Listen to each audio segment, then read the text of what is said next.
Murph, do you want me there before we start? I've been on the air since 15 minutes after we got here. No, but I mean before. So you want to put me there, right? On the plan? Yeah, you can just stand right here. So you want me there now? Yeah, well, when they start.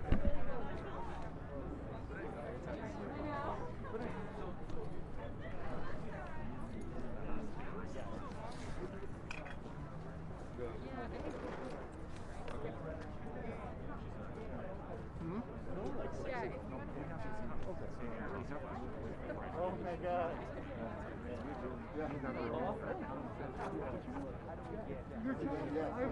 You're my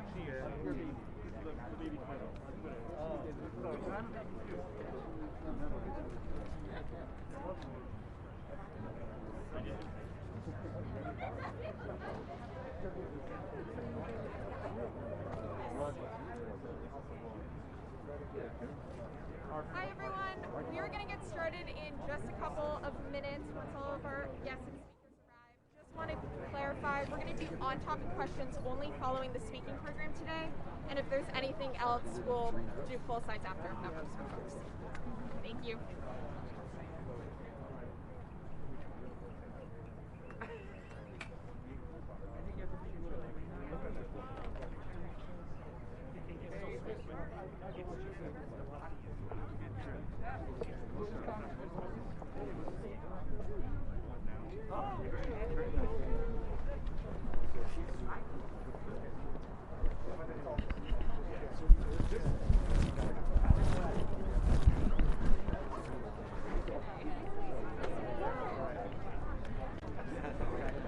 Carolyn, this is yours? Okay, check.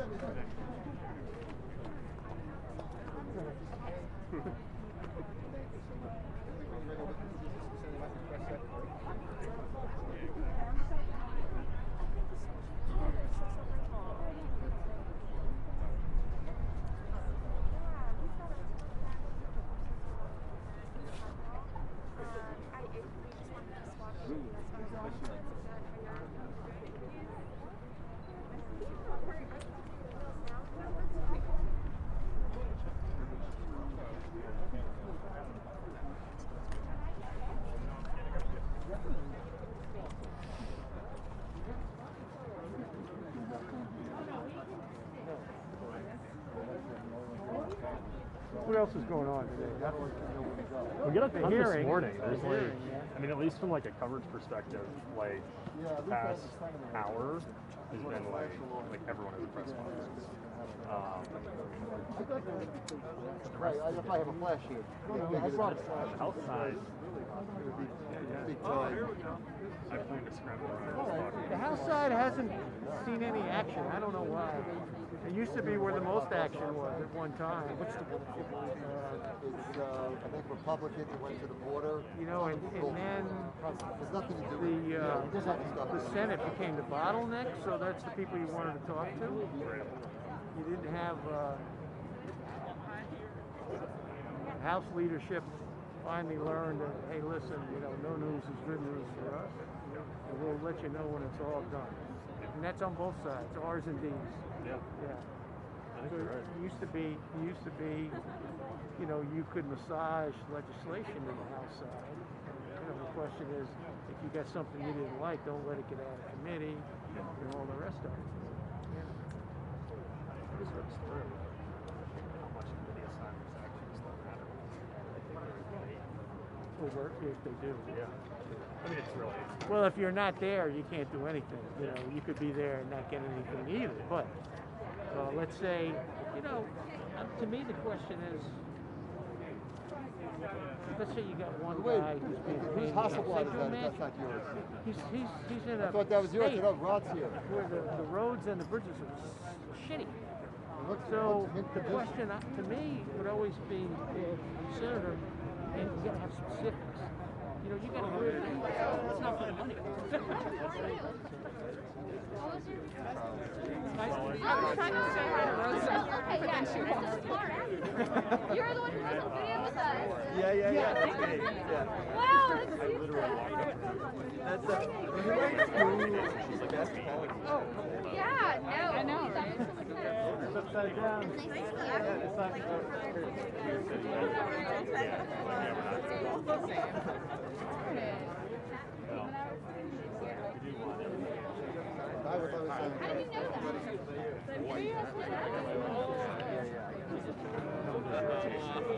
How bad is West Virginia compared to wherever? Or even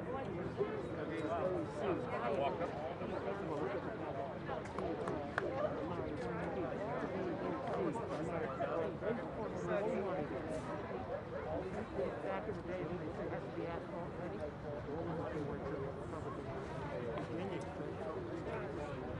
Down there, all brand new. You know, I'm gonna be like myself. Sorry. Come over my shoulder if you want. I'm gonna check out the overhead first.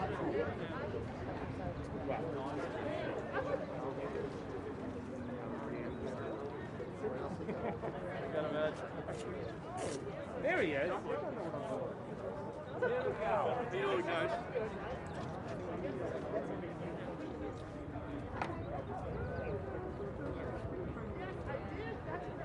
Okay.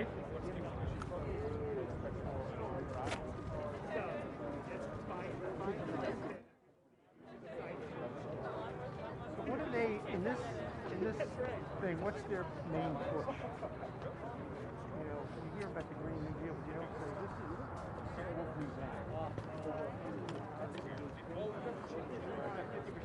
Did it really? David Gilmour, Pink Floyd.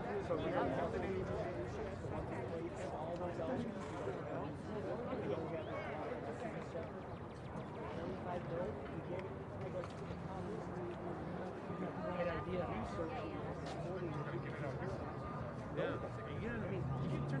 We did. Well, the numbers makes everybody nervous. So. Makes us more nervous with He'll be fine. I'm going to do with him. Right. Wow. I didn't know that. I did not know that. Yeah. So it should be out there. But he's not American. That's a global thing. Yeah, it is a global thing. You're right. It doesn't matter. Right.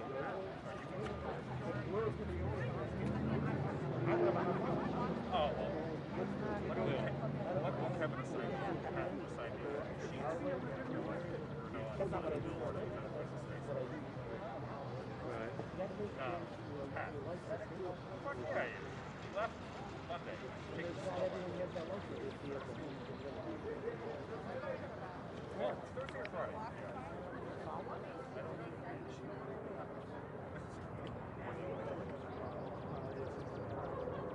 So, is she here yet? Ed, I saw Ed. That's what makes it start. Being up here for a while.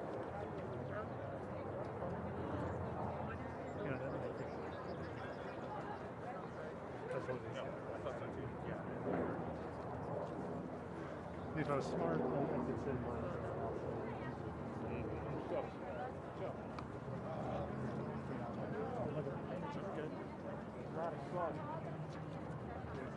You want landscape? Panoramic? You want what?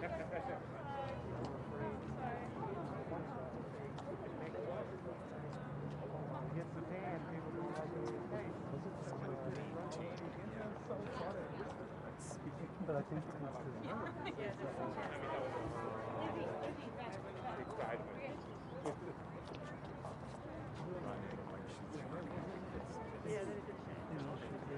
Oh yeah.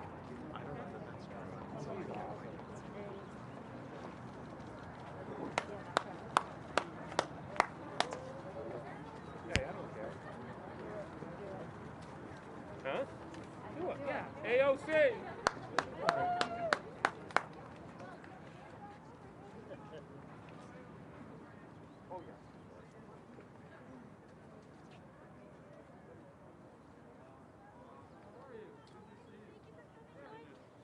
Oh my goodness!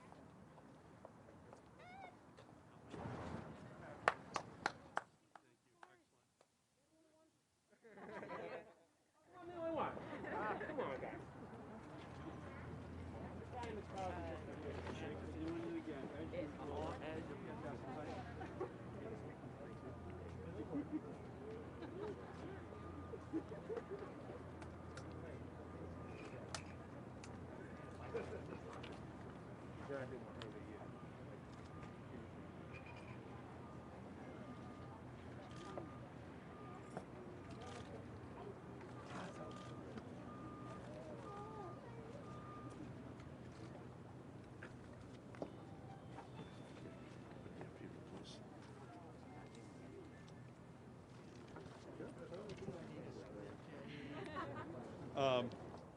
Thank you to everyone for joining us this morning near the National Mall, which was a major renovation project of Franklin Delano Roosevelt's New Deal.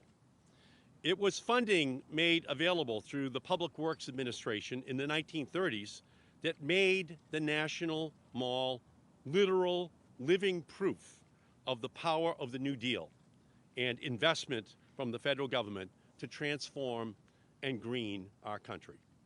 My deepest gratitude to my partner and friend, Congresswoman Alexandria Ocasio-Cortez. It is a privilege to work with you, stand shoulder to shoulder with you, to rattle cages with you, and to fight together for the future of the people of this country and the planet.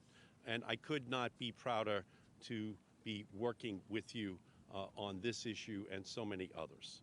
And to my colleagues, Senator Alex Padilla from California, Congressman Jared Huffman of California, Congresswoman Cori Bush of Missouri, we thank you for your leadership and coming here today to speak.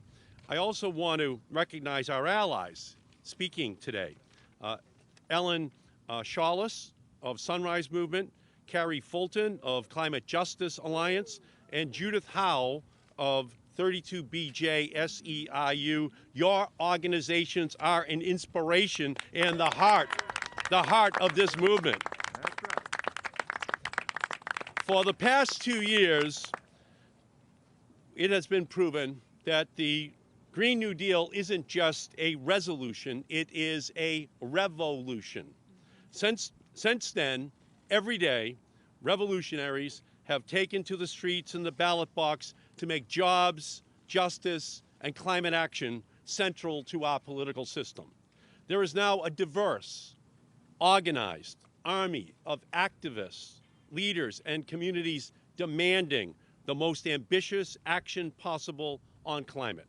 It is an intergenerational compact to save the planet, spearheaded by our young people who are going to face the most dire impacts of the climate crisis if we do nothing to stop it. For them, this is life and death. Because of this movement, we welcomed a new group of congressional colleagues who ran and won on the Green New Deal. Cori Bush, Jamal Bowman, Mondaire Jones. Just look at my race in Massachusetts. I ran and won on the Green New Deal. I am proud to have organized my campaign around the power of the Green New Deal. We made bold climate action not only a voting issue, we made it a winning political issue. And now all of these leaders are working to pass bold, visionary legislation. Climate justice is finally taking over the halls of the United States Congress. In the past 2 years, the Green New Deal has raised the world's awareness to the scope and the scale of the challenges we face and the solutions we need to act. General Motors is now moving to produce only electric vehicles by 2035. That was not on the scoreboard 2 years ago. The Biden administration is including climate action, environmental justice, and the care economy in its recovery plans. That's the DNA of the Green New Deal that we introduced. More than 100 cities nationwide have already committed to 100% clean, renewable energy. New York City has a Green New Deal. Maine enacted a Green New Deal. The Seattle City Council passed a Green New Deal resolution. What critics and skeptics call pie in the sky or distracting in the Green New Deal 2 years ago is now recognized as undeniably linked. Racial injustice, economic inequality, housing, education, jobs, and climate change. It is all intertwined. And that is why we are here today, because we know that there cannot be true freedom when people are imprisoned by poverty and homelessness. There cannot be real liberty when education is withheld or civil rights denied. There cannot be public health when air sickens and water poisons.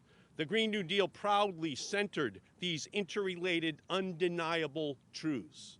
Now, there are new bills being introduced that have the Green New Deal in their DNA. Bold, ambitious, transformational, economy-wide legislation with jobs, justice, and climate at their center. Today, I am introducing new legislation with my partner, Congresswoman Ocasio-Cortez, that will create a civilian climate corps for jobs and justice in our country. Livable wages with benefits, on-the-job training from local unions, sweat equity that builds racial, moral, and political equality, work that rebuilds the economy and saves the planet, all at the same time. This is the 21st century civilian climate corps. We will supercharge the already successful national service programs run through the Corporation for National Service and employ a diverse group of 1.5 million Americans to complete projects that help communities respond to climate change and transition to a clean economy. From Groundworks, Lawrence, to AmeriCorps, Cape Cod, to the Southwest Boston Community Development Corporation, and programs all across the country, Corps members will work on everything from making our schools and buildings more energy efficient, to ensuring access to good transit, to protecting conservation land and waterways and promoting climate resiliency.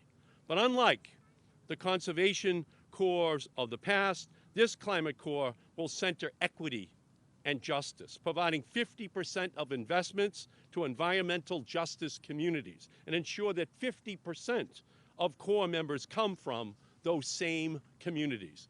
Civilian Climate Corps members will receive education and job training and coordination with local institutions to usher them into good union jobs in our country. They will have access to financial grants to pay down student loans or pay for higher education, and they will make at least $15 an hour, receive full medical coverage, and have access to other services like child care. We will build homes, build careers, build futures. This is our opportunity to not only retrofit our buildings, but to future-proof our workers and the planet.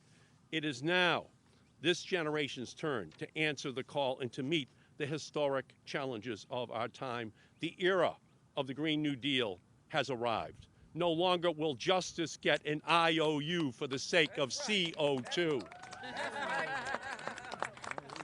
Intersectional is foundational. The power of the wind, the power of the sun to be matched by the power of the people.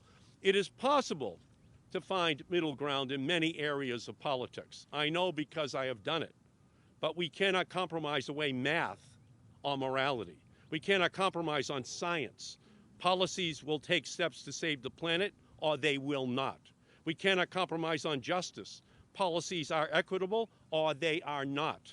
We cannot compromise on the fate of our planet and the fate of human civilization. We must do what it takes to create the jobs, to render the justice, to ensure the livable future that the Green New Deal calls for. We have the technology to do it. We have the economic imperative to do it. We have the moral obligation to do it. And we need the political will to do it. And we will do it this year. We have our charge. And now, I would like to introduce the great leader from the state of New York, my partner, Congresswoman Alexandria Ocasio-Cortez. Thank you so much, Senator Markey. I'm just, today is just such a wonderfully momentous and joyous day. And, pardon? Speak up. You got it. Today is such a wonderfully momentous and joyous day. Sorry, I've got some hair in my mouth going on here. I mean, I first want to start off by thanking so many of the people and reiterating that gratitude that Senator Markey has already expressed to him as a legislative partner, you know, and also to all of our legislative partners that are here today, the OGs that were original co-sponsors at the beginning, our new recruits in the fight for environmental, social, and economic and racial justice. This legislation and our future does not move forward without you all. And I wanted to underscore that because a lot has happened since we introduced this resolution 2 years ago. And when we introduced that resolution 2 years ago, every single member that was here and co-sponsored this legislation took a risk. And Senator Markey, first and foremost, took an enormous risk. And he did it for us. He did it for our planet.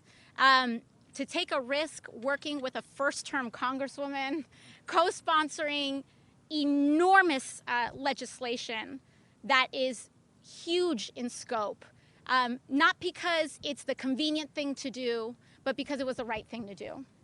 Because for so long, our movement towards a sustainable future has been divided with really just this false notion that we have to choose between our planet and our economy. And we decided to come together in sweeping legislation that not only rejects that notion, but creates a plan for 20 million union jobs in the United States of America, to rebuild our infrastructure, to restore public housing, to make sure that we expand our access not only to EV and EV infrastructure, but mass transit.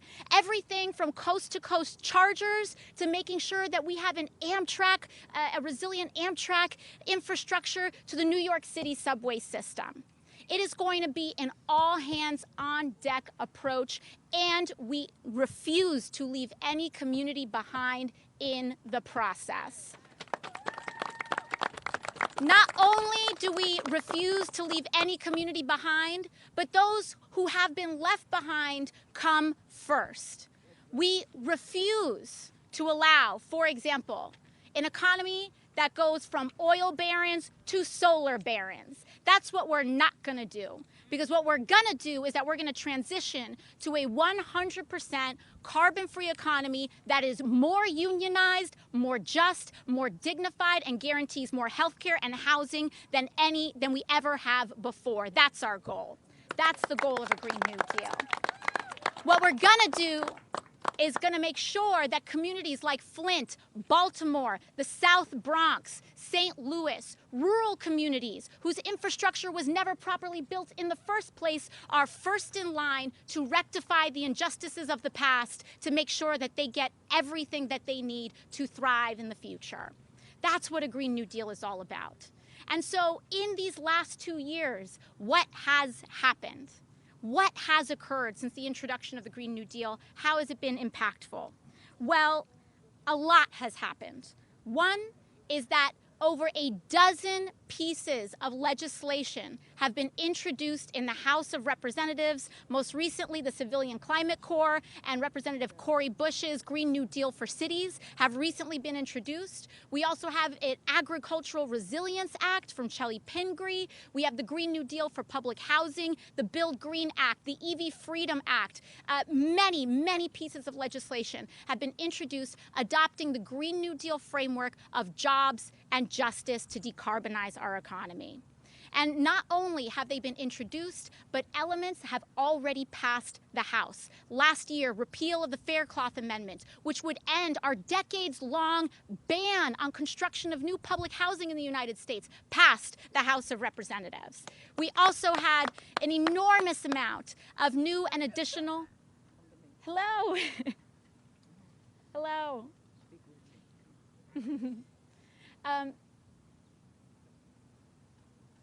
Thank you. Thank you. Thank you so much. Thank you for being here. We also have dozens of new and additional pieces of legislation that adopt a Green New Deal framework that ensures that we can make sure that we create millions of jobs in the United States and advance the cause of racial and social justice. The Green New Deal also, importantly, recognizes the systemic cause of climate change. Because while climate change is a planetary crisis, it is not caused by an environmental or random, it does not have a random or environmental genesis. It's not just human caused, it's societally caused. The climate crisis is a crisis born of injustice, and it is a crisis born of the pursuit of profit at any and all human and ecological cost. That's right. Which means that we must recognize in legislation that the trampling of indigenous rights is a cause of climate change. The trampling of racial justice is a cause of climate change, because we are allowing people and we are allowing ourselves to make sure, we are allowing folks to deny ourselves human rights and deny people the right to health care, the right to housing and education. So I'm so thrilled. Again, I'm so thankful to each of our record high level of congressional co-sponsors. We are now at 103 House co-sponsors for the Green New Deal in the U.S. House of Representatives. And we have our allies here today: Jared Huffman, Cori Bush, Juan Vargas, Kai Kahele, Jan Schakowsky, John Larson, Tom Swazi, Sarah Jacobs, Lloyd Doggett. Am I missing anybody? Oh, we got Earl Blumenauer. Got Earl Blumenauer. And we're so incredibly excited to have all of them here today. And of course, our grassroots and community activists for whom this legislation would not exist and would not have the momentum without. We have Ellen Ciales of Sunrise, Kari Fulton of Climate Justice Alliance, and Judith Howell of 32 BJ. We're so thankful, and we'll continue that on as well. So thank you all so much, and I'll hand it back to Senator Markey. Oh, and we've got Alex Padilla as well. Yeah. Thank you so much. Hello, Senator Padilla. Sorry, I missed you back there. Alex. Welcome. Yes, and I'll hand it off to you, Senator Padilla. Thank you. Thank you, Congresswoman. Thank you all for joining us here today as we reintroduce the Green New Deal. And in particular, I want to thank Senator Markey and Congresswoman Ocasio-Cortez for your tenacious leadership on this issue and in the battle against climate change. And I'm proud to share that my home state of California has long led on climate policy and on innovating clean energy solutions that create good jobs and grow the economy. I'm proud to have been part of that leadership as the former chair of the State Senate Committee on Energy in the state capitol. California first adopted a renewable energy mandate in 2002, and we have since raised it. We've mandated a smart grid deployment plan for every electrical utility in California and increased emphasis and investments on energy efficiency and energy storage. Today, 33% of California's energy comes from renewable sources, compared to 11% nationally.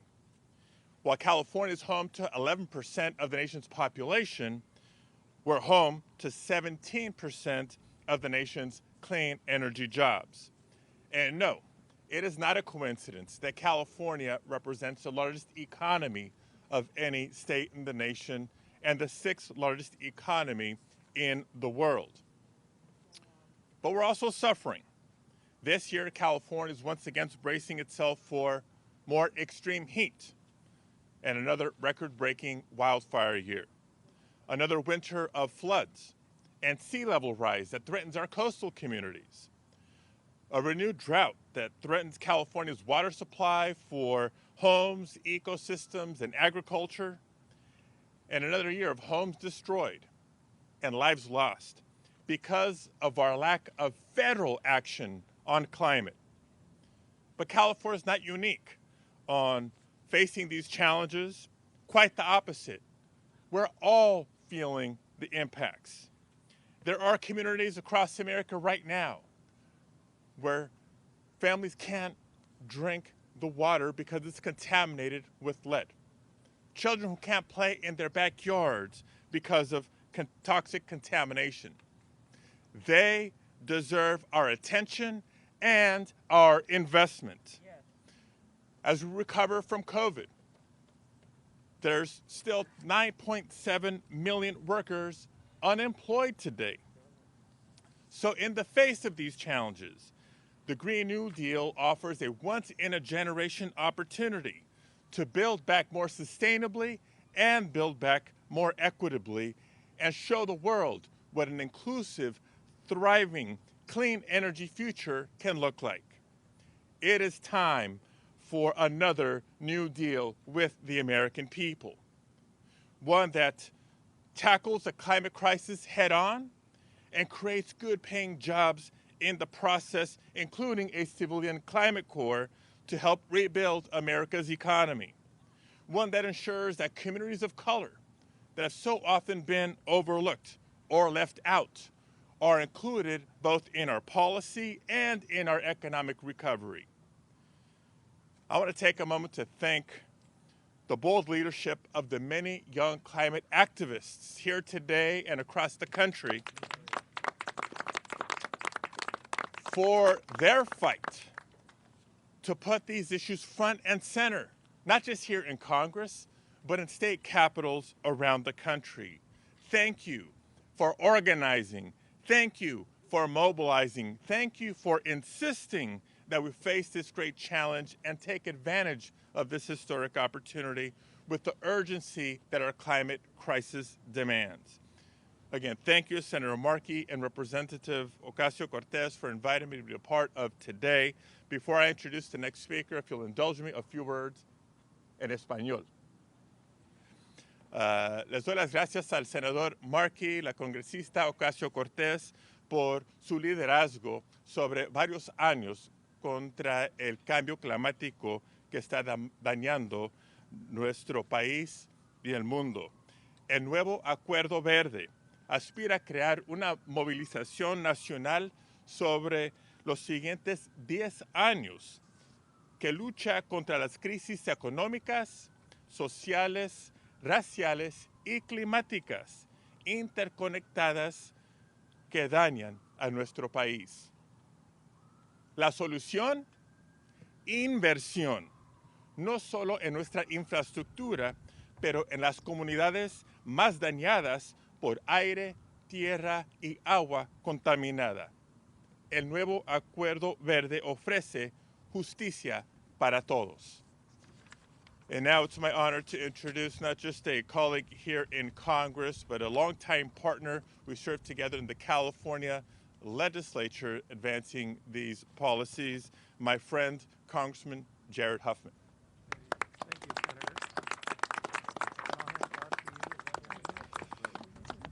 Thank you, Senator.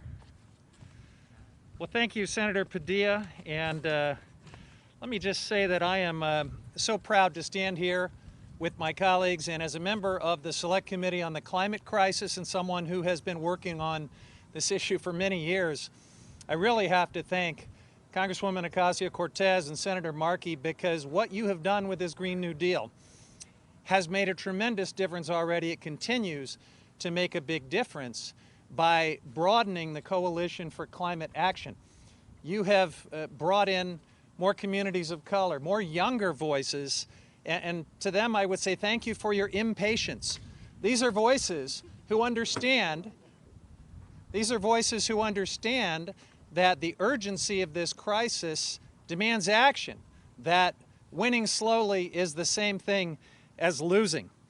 The Green New Deal sets the right standard for climate action by building equity, social justice, public health, and economic opportunity into our climate solutions, and it follows the science. Anyone who says these targets and goals are too high needs to rethink that, because if the scientific consensus says this is what we must do to avoid an existential threat, how could anyone aspire to anything less?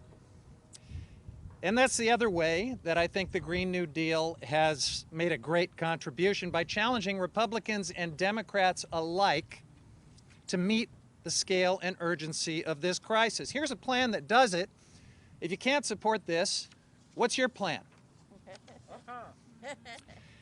Now, the 117th Congress is a turning point for climate action. President Biden, Vice President Harris, they understand the urgency and the opportunity in this moment. We have many congressional champions that are ready to take action, and the American people are with us. And because this crisis involves every part of our lives, you've seen that the Green New Deal is very broad. Others have spoken to some of the elements of it. I just want to take a moment to talk about how agriculture can be part of the solution. The Green New Deal sees American farmers and ranchers as partners in solving the climate crisis. And a growing number of innovative ag leaders are already doing the work. It has huge potential if you think about it. We have over 900 million acres of agricultural land in the United States. We have the potential to sequester carbon at a massive scale just by building healthy soils. And in my district in Northern California, we're already showing what this does. It doesn't just sequester carbon, it has all kinds of multiple benefits. We're seeing taller grasses, better soil moisture retention, overall healthier and more productive working landscapes. So farmers and conservationists are just natural partners in this mission to build healthy soils and save the planet. We now need the federal government to recognize this and help take it to the next level. That's where the Green New Deal comes in. It calls for supporting family farmers, for investing in sustainable farming and land use practices that increase soil health, and for building a more sustainable food system that ensures universal access to healthy food. And I'm also just delighted that it tackles the sometimes forgotten problem of food waste. So these are not utopian concepts. They are proven strategies that will help tackle the climate crisis while supporting agriculture, building healthier communities, and just making us better. Thank you very much. And with that, I will pass it off to Congresswoman Cori Bush.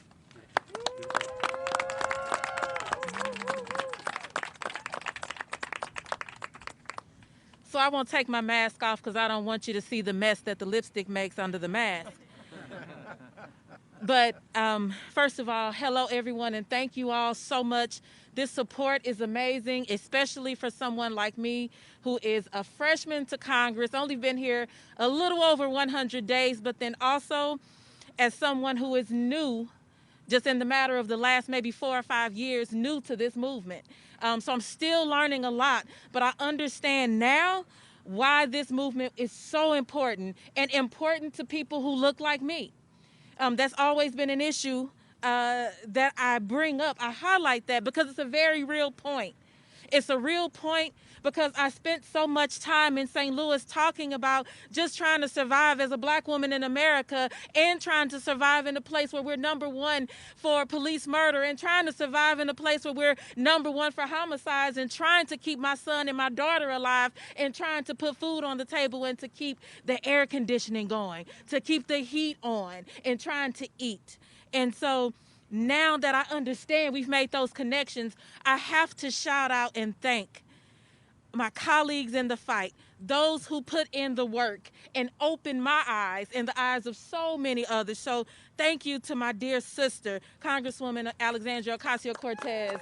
Absolutely, my sister in this fight, and to Senator Markey, who opened his arms like, hey, look, let's do this work together. So thank you.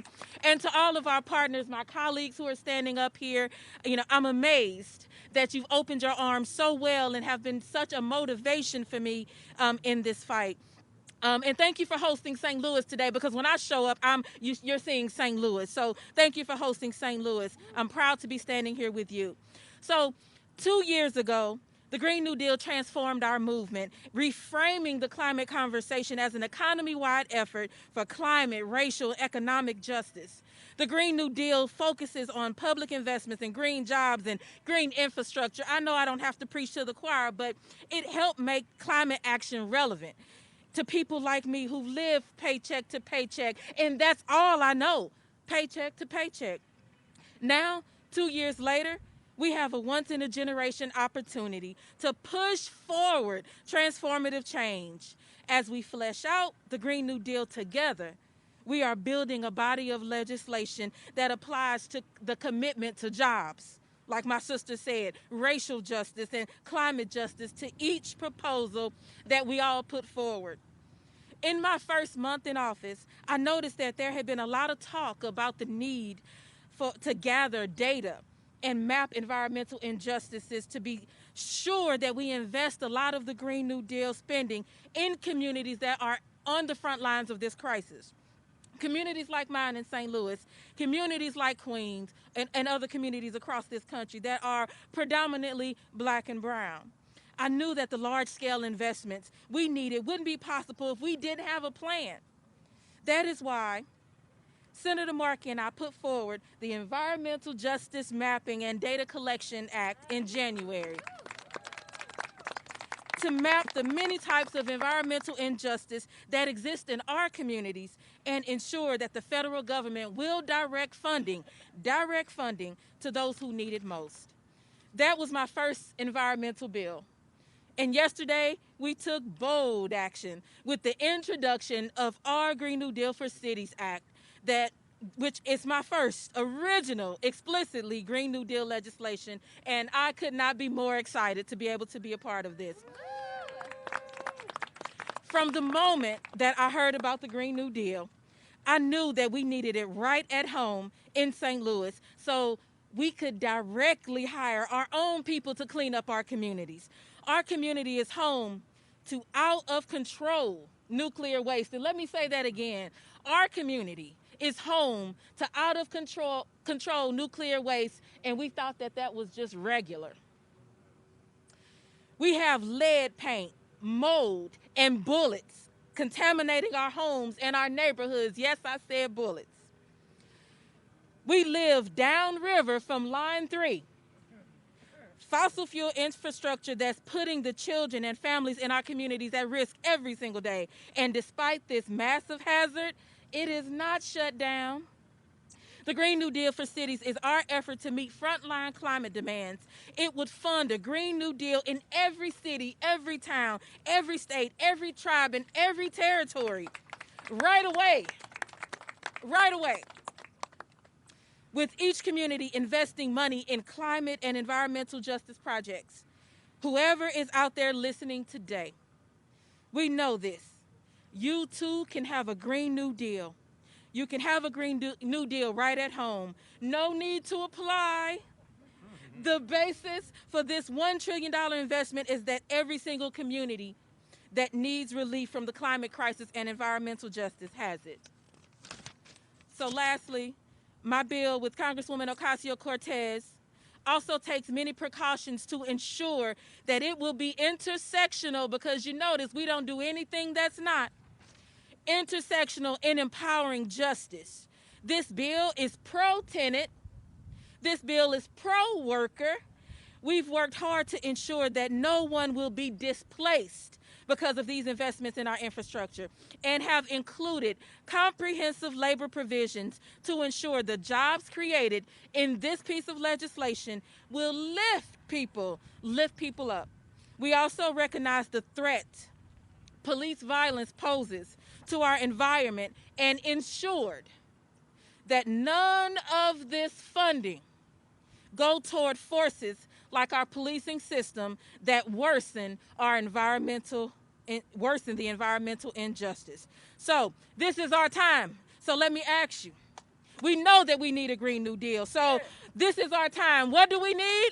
Green New Deal. What do we need? Green New Deal. What do we need? Green New Deal. We need a Green New Deal. Yes, we need a Green New Deal. We need it now. We need it everywhere. We need it to expand racial and economic injustice, and it will. So thank you. and let's take this all the way. Thank you.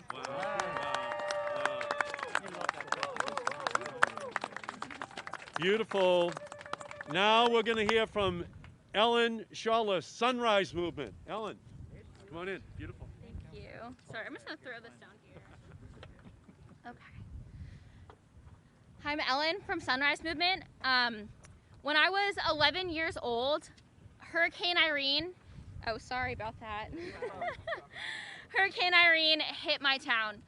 I remember of the feeling of cold water around my ankles and rising to my knees as the storm flooded my family's basement.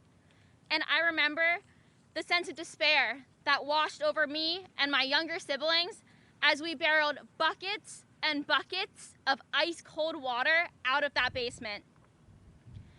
And the sad reality is that this is what so many 11-year-olds go through, like the young people who emerged from the ruins of Hurricane Katrina, and the Texans who survived the day after tomorrow apocalyptic freeze this winter. Sorry, I'm going to take this off now. Whoops. To be a young person right now is to live through decades of violent policies, always on the brink of crisis. We are facing the perils of climate change, racial injustice, under and unemployment, and persistent economic insecurity. Because for years, politicians have sold out our future to corporate and fossil fuel executives, ignoring the cries of everyday people. And as young people, we've been forced to make a choice. Will we quietly watch as our world falls to these devastating crises? Or will we pick up the buckets and use our strength to bail our way out of this flood? And we chose to pick up the buckets.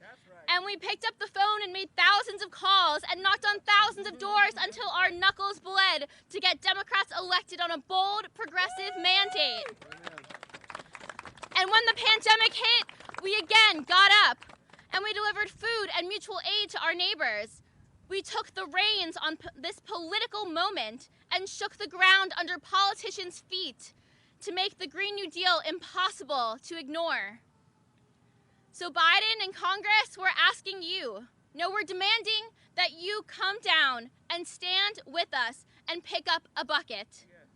That's what you promised to do when you ran, and that's what we need to stay alive. We know that we are the levee that holds back the flood, and we know our power. So put this Civilian Climate Corps Act in your infrastructure package. Put young people to work building back better in our own communities. Pay us good wages so that when the next disaster strikes, our buildings are resilient because of the labor of Civilian Climate Corps members. And when we do need help bailing water out, the burden is not put on a frightened 11-year-old, but a Civilian Climate Corps member will be there alongside her to weather the storm. So if you're a young person watching today and you're ready to start building a better world, join us, join our movement, and let's get to work. Thank you so much. Fabulous. Thank you. Next, Carrie Fulton from the Climate Justice Alliance.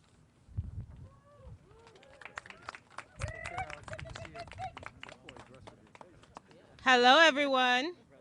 How's everyone doing today?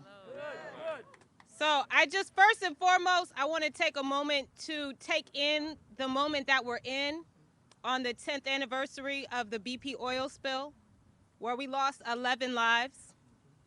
I want to take in the moment that my son feels like this is entirely boring. And I hope that one day he'll look back on this day that was extremely boring and know that it was historical too. Today, I'm here to speak on behalf of the Climate Justice Alliance. The Climate Justice Alliance represents more than 74 frontline environmental and climate justice community-based and supporting organizations throughout Turtle Island, also known as North America. More specifically in the United States of America and our territories, Guam and Puerto Rico. Most specifically, I want to acknowledge the occupied land that we stand on and the Piscataway peoples. We are working on the ground in our communities to forge new and just energy, economic, and community-controlled models that show how just transitions and local Green New Deals can be safe, beneficial for frontline communities, and they are scalable. We are the ones on the front lines of white supremacy, economic, democratic, and climate crises that we're dealing with today. That's why we showed up in record numbers in 2018 and again in 2020 to elect a new Congress and a new president. Now we want to make sure that they really heard us. Right. We want to ensure they actually implement the solutions necessary to solve the historic crisis our country faces. That's right. Policies for change. The Green New Deal resolution lays out clearly the reason why we can't wait anymore and why we must go bigger and bolder to address the scale of the problem, because it is systemic. $2 trillion over 8 years, as proposed by President Biden last month, is not going to get the job done in time. I'm sorry. An investment of at least $10 trillion over 10 years would be a minimum amount to start so that we can address the scale and scope of what we are facing. We also must increase investment to the front lines to at least 50% to move away from fossil fuels. We must prioritize a care economy and respect those working to care for our communities, those on the front lines.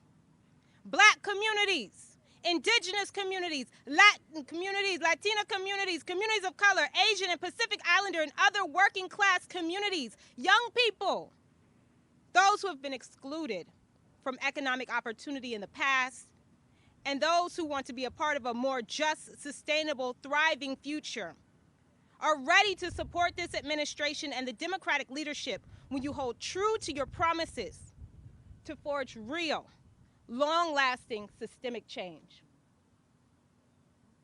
We need a recovery that works for all of us. We need a just recovery.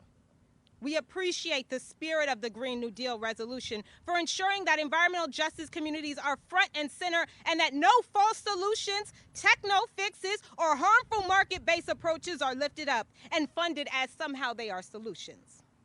We can't count on those who created the climate crisis to fix it.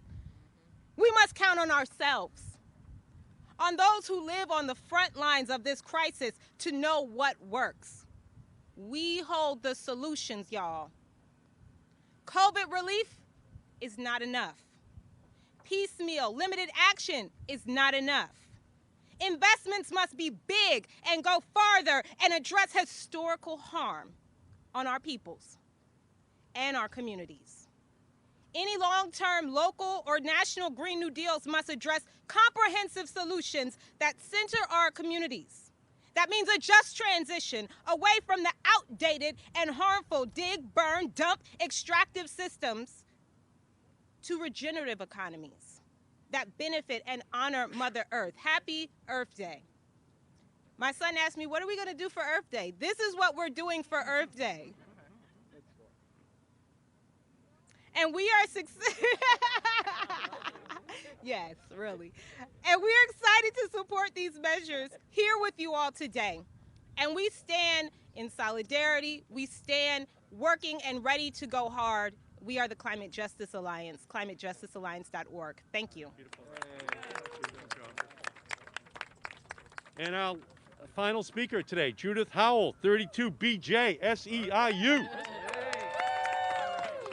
Right. All right.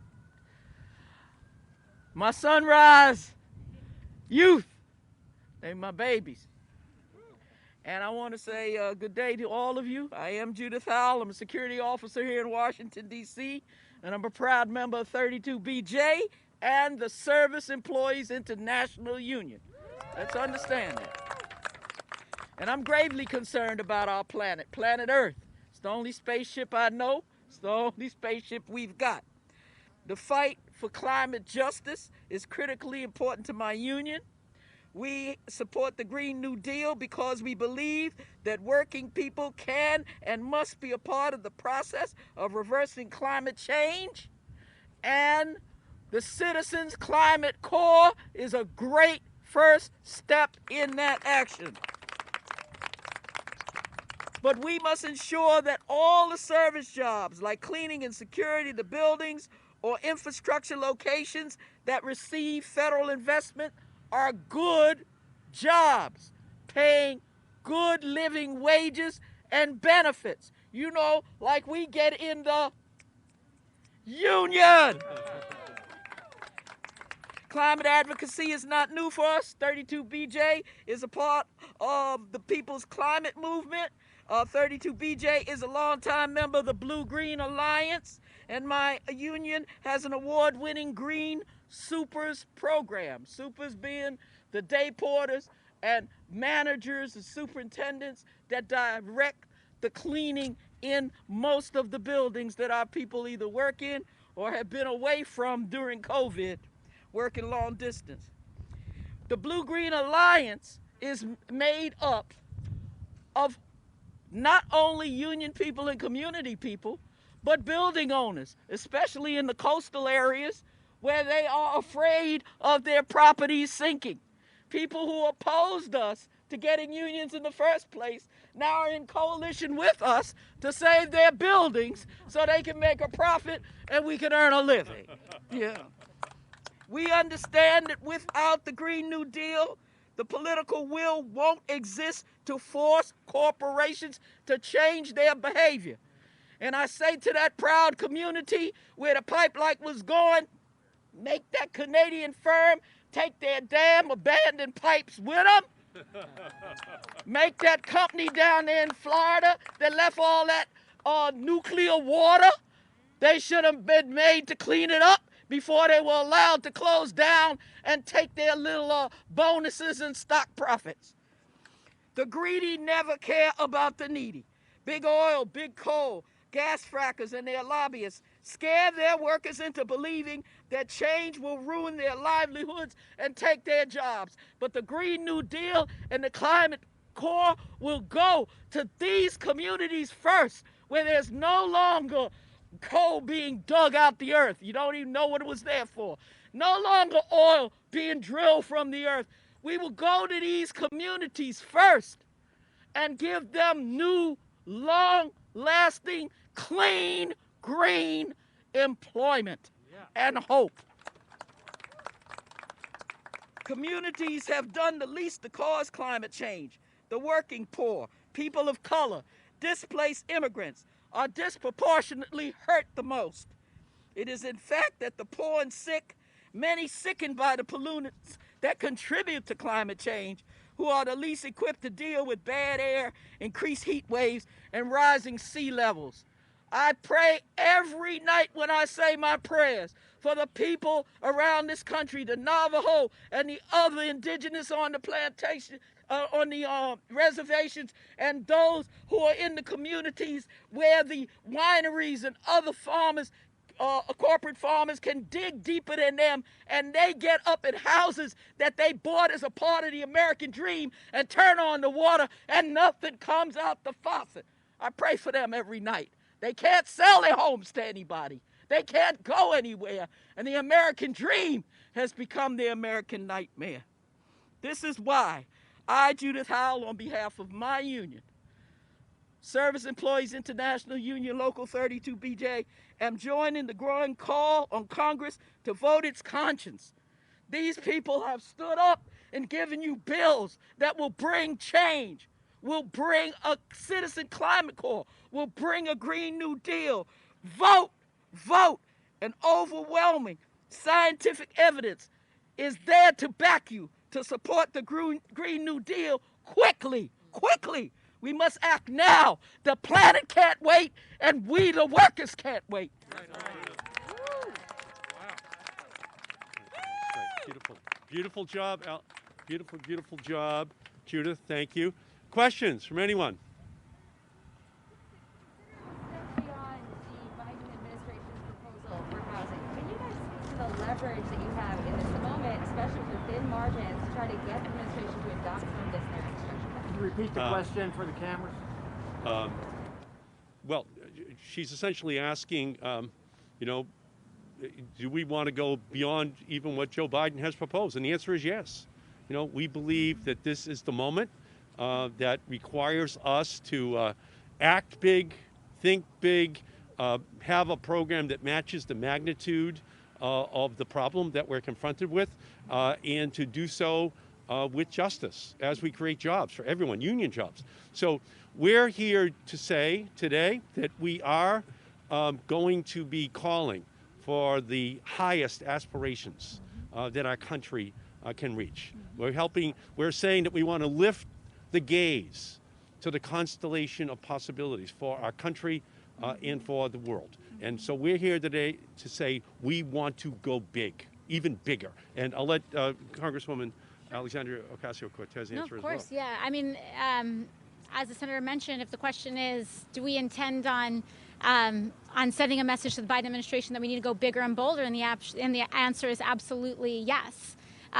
We need to expand public housing stock in the United States. We need to commit and work with, as Representative Huffman mentioned, with our farmers and our ranchers to ensure that we go big and bold on regenerative agriculture in this country. We need to make sure that we're investing in mass transit and really return to the spirit of this national mall, which is we didn't rely as a country on a corporation to build the Washington Monument. The people built it. The public built it. And we can, I think that the Biden administration has already shown an adaptiveness that we certainly didn't have in the previous administration, to say the least. But especially on the issue of climate. I must say, last year we worked on the Climate Unity Task Force, and the amount that we have negotiated that has already been incorporated in the Biden administration's approach so far is commendable, and we have to go bigger and bolder than that as well. Thank you. Because they haven't been receptive enough, they haven't gone as far as you want to go? No, we're reintroducing it because the people demand that we reintroduce it. We are reintroducing this legislation because we went to our communities. In our communities, we ran on this promise. We're fulfilling our promises, and we're going to continue fighting for economic and environmental justice. This has nothing to do with politics and everything to do with our job to be accountable to the American people. Great. Question. Senator, Question. are you having conversations with the White House right now? And also, are you having conversations with Republicans about this? Because right now, with the filibuster in place in the Senate, you will probably need to get Republicans on board. What's your path forward? Well, we are in constant communication with the White House in terms of the boldness that we want to see in this plan. And with regard to Republicans, we want to see them come forward. A proposal of only $600 billion is clearly inadequate to the magnitude of the problem. So we don't want to see a repetition of what just happened on the COVID relief package. And we want, obviously, for Republicans to come forward. We want them to support something that matches this incredible set of intersecting crises which we're facing in our country. But if they don't come forward, then we have to pass it with a reconciliation with 51 votes. And beyond that, we have to repeal the filibuster in order to ensure that we have the capacity to be able to deal with the problems that we're facing in the same way Franklin Roosevelt did in 1933. This is our FDR moment. It's 2021, and we cannot miss this historic opportunity. Question. To that end, Senator, I know you're hoping that you can pass it through reconciliation. There's been other Democratic senators that have said that they're not doing anything other on reconciliation. And this is for you, Congresswoman, as well. Are you concerned about these messaging bills that put your moderate colleagues that are in at-risk districts being forced to say where they stand on a bill like this, especially given the fact that the margins are so tight in both the House and the Senate? Well, I mean, first and foremost, this is legislation. It's not a messaging bill. People's right to housing is not a messaging bill. People's guarantee to health care is not a messaging bill. People's ability to drink clean water is not a message. It is an action that we have to commit to. And when it comes to idea of a message or whatever it may be, I believe, personally, as Democrats, When people trust us with power, we have a responsibility to use it and steward it to benefit their lives, period. And that means taking bold, courageous action. And so when it comes to, are we going to be put on the spot?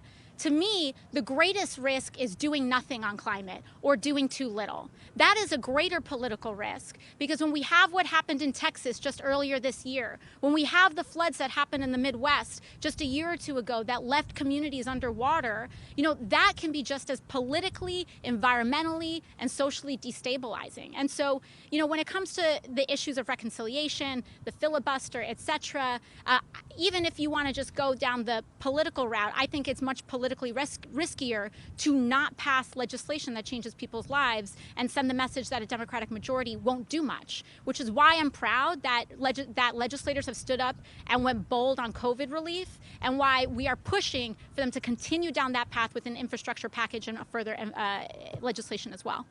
Yeah, and again, as I said earlier, 2 years ago, on the day we were introducing the Green New Deal, General Motors was not planning on having no additional internal combustion engines being manufactured by 2035. The utility industry was not planning on having all renewable, non-carbon emitting electricity by the year 2035.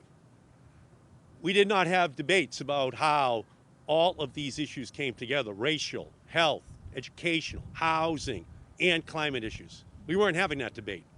People were saying, why did you add those additional elements? What did they have to do with the climate debate? Well, we don't have to explain that to people any longer. We saw it on the streets of our country throughout all of 2020.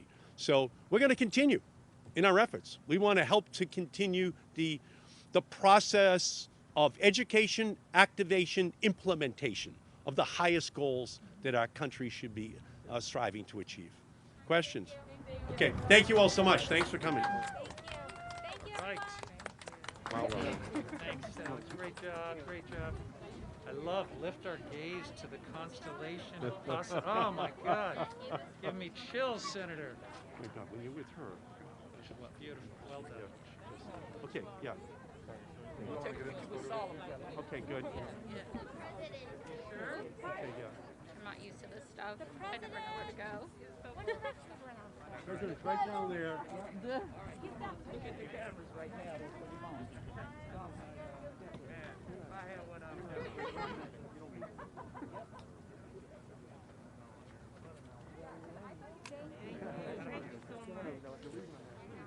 Thank you, you're great.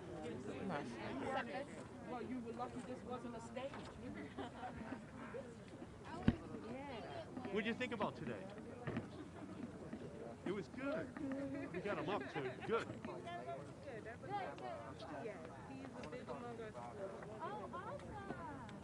I don't play him